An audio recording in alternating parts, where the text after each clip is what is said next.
saya Ratu Siti Aisyah dari Prodi PGMI 2B. Di sini saya akan menjelaskan tentang sejarah perkembangan peradaban Islam. Awal mula perkembangan peradaban Islam. Peradaban Islam mengalami naik dan turun sebelum penjajahan yang dilakukan bangsa Mongol. Sebelum penjajahan yang dilakukan bangsa Mongol, Islam mengalami kemunduran karena konflik politik. Sejarah Indonesia merupakan salah satu negara dengan penganut agama Islam terbanyak.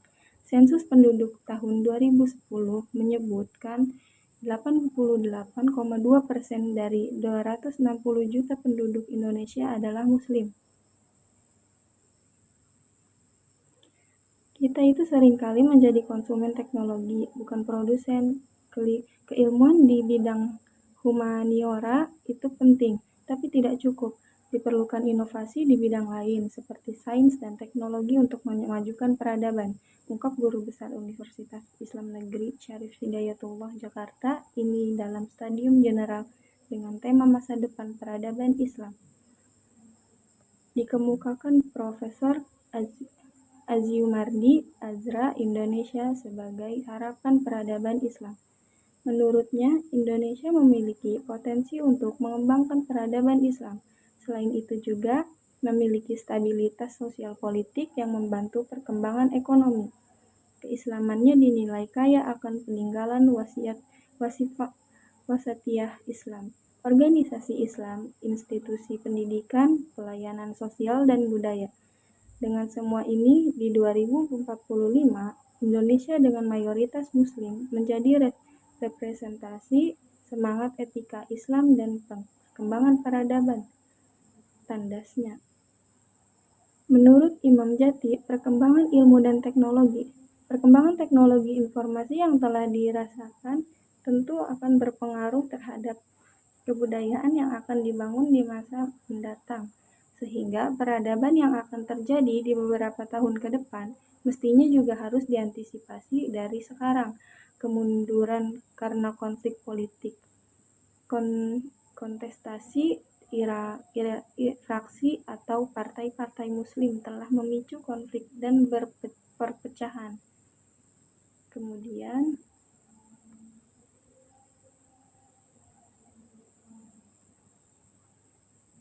Indonesia adalah negara religius.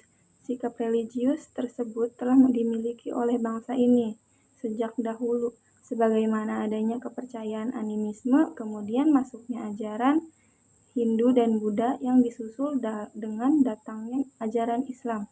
Proses datangnya Islam di Indonesia menjadi bagian dalam babak sejarah dunia Islam.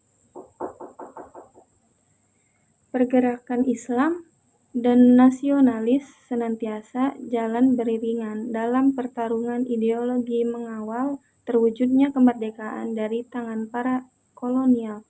Sehubung dengan pembentukan negara baru, kalangan Muslim menuntut pembentukan sebuah negara Islam, sedangkan pada lain pihak, kalangan nasionalis dengan tegas melarang setiap penglebihan terhadap simbol-simbol Muslim yang dilekatkan pada pembentukan negara baru tersebut.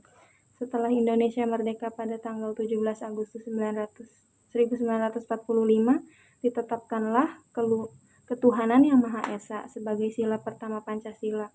Meskipun kalangan Muslim menawarkan konsep berbeda yang disisipkan dalam Piagam Jakarta, substansi kehadiran sila pertama ini di antara 5 sila pada dasar negara merupakan pernyataan aktif, dalam artian negara dan masyarakat Indonesia mesti produktif untuk mewujudkan makna pernyataan tersebut. Umat Islam memperjuangkan kemerdekaan dari agresi Belanda yang datang dengan bantuan tentara sekutu untuk kembali menjajah Indonesia. Beberapa tokoh Islam menempati posisi penting dari ranah politik, baik dalam kabinet maupun memimpin perjuangan fisik dan diplomatik. Bagaimana cara perkembangan agama Islam di Indonesia? Yang pertama yaitu ada melalui jalur perdagangan. Islam diperkirakan masuk ke Indonesia melalui jalur perdagangan sejak abad ke-7 hingga abad ke-11. Yang kedua ada melalui jalur pernikahan. Islam masuk ke Indonesia salah satunya berkat pernikahan. Jalur pernikahan ini ditempuh para ulama sekitar abad ke-11 hingga ke-13 Masehi. Yang ketiga yaitu ada melalui jalur pendidikan. Selain perdagangan dan pernikahan, Islam masuk ke Indonesia melalui jalur pendidikan. Yang keempat yaitu melalui jalur akulturasi budaya. Agama Islam masuk ke Indonesia tak luput dari peran akulturasi budaya yang dilakukan oleh para dai. Hal ini terjadi sekitar abad ke-12 hingga ke-14 Masehi. Kemudian, teori apa saja yang mendukung proses masuknya agama Islam di Indonesia?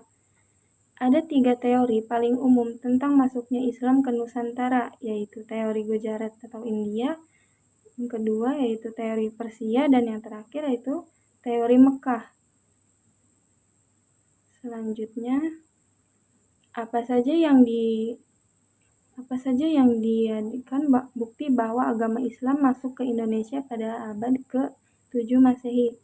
Bukti sejarah masuknya Islam pada abad ke-7 Masehi ditunjukkan oleh berita Cina dari zaman dinasti Tang.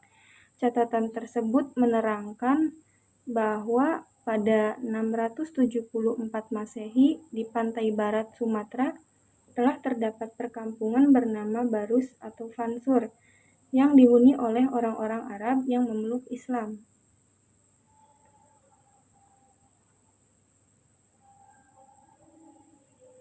Kemudian, sejarah kebudayaan Islam di Indonesia. Yang pertama ada Kerajaan Demak. Kerajaan Demak adalah kerajaan Islam pertama yang ada di Pulau Jawa. Kerajaan ini didirikan oleh Raden Patah pada tahun 1478. Kerajaan Demak berkembang pesat dan menjadi pusat perdagangan sekaligus menjadi pusat dari penyebaran ajaran agama Islam di Jawa saat itu. Yang kedua, Kerajaan Samudra Pasai. Kerajaan Samudra Pasai berada di Aceh dan termasuk kerajaan Islam pertama di Indonesia. Kerajaan Samudra Pasai ini didirikan oleh Nerah Situ pada tahun 1267 Masehi setelah masuk Islam. Nerah Situ kemudian berganti nama menjadi Malik Al-Saleh dan bergelar sebagai Sultan Malik Al-Saleh.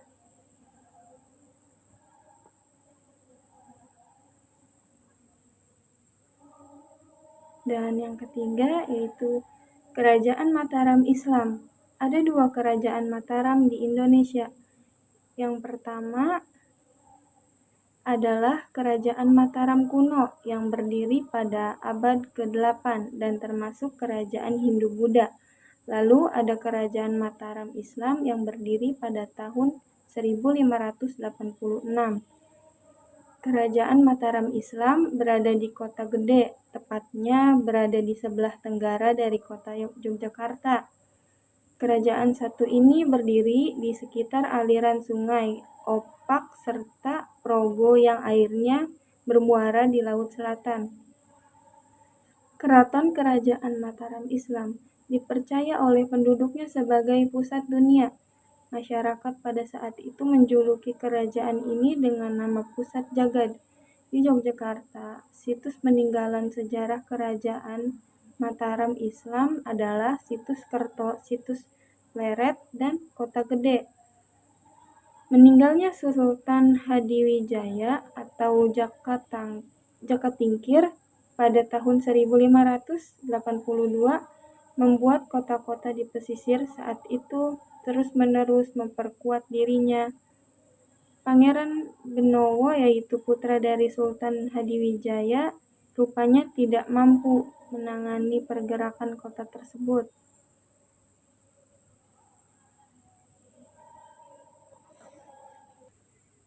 Peradaban Islam itu ada apa saja, yaitu Andalusia Spanyol, Utsmani di Turki, Baghdad, Mongol India, Afrika Utara, maupun di Asia Tenggara.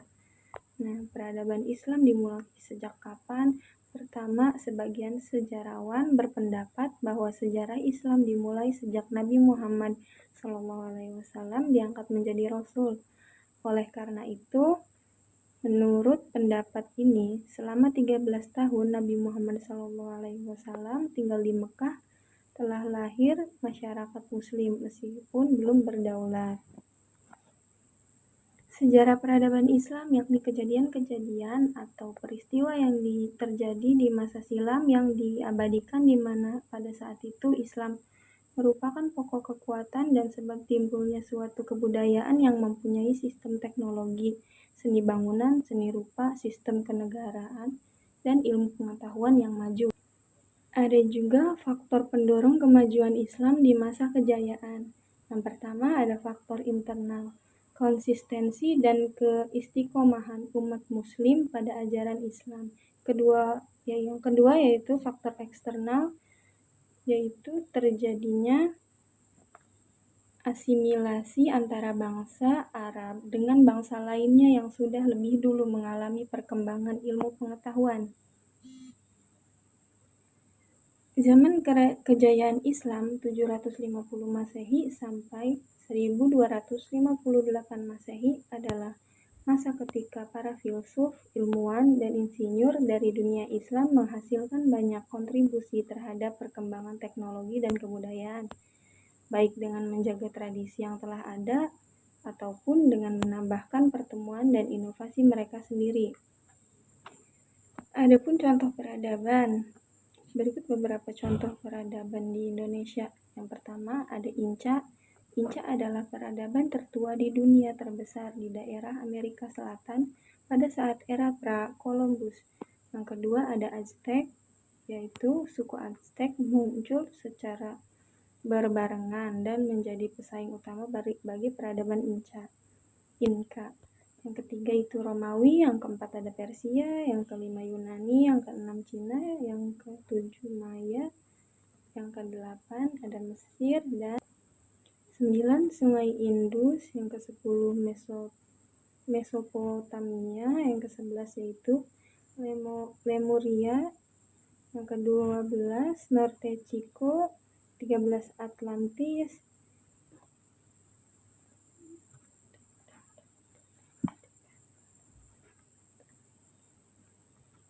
Siapakah tokoh yang dianggap sebagai penyebar Islam pertama di Indonesia? Yaitu Maulana Malik Ibrahim, termasuk orang pertama yang menyebarkan agama Islam di tanah Jawa dan merupakan wali senior di antara para wali songo lainnya. Apa saja yang membedakan peradaban Islam dengan peradaban lain di dunia?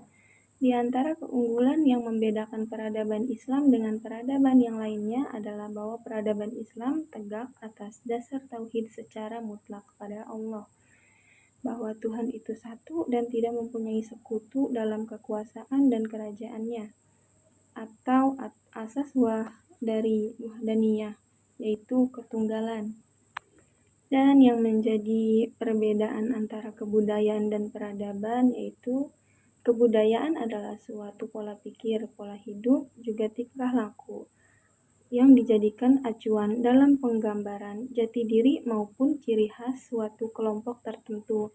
Sementara peradaban adalah pola pengembangan dalam kehidupan yang manusia sendiri tentukan. Tujuannya untuk memajukan kebutuhan manusia yang semakin luas. Perkembangan Islam pada masa klasik. Pada periode klasik, Islam sudah mulai membangun serta mengembangkan pemikiran dan peradaban Islam. Pada masa Nabi dan Khulafa al-Rasyidin, maka dapat dikatakan bahwa inti pembelajaran agama terpusat langsung dari sumber aslinya, yakni memahami dan mengamalkan ajaran Al-Quran dan hadis. Peradaban manusia pertama di mana?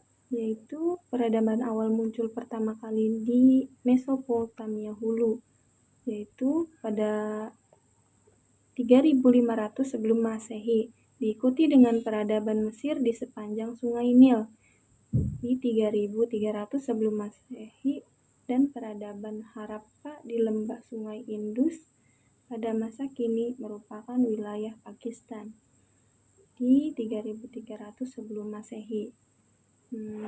Cukup sekian materi yang dapat saya sampaikan, kurang lebihnya mohon maaf.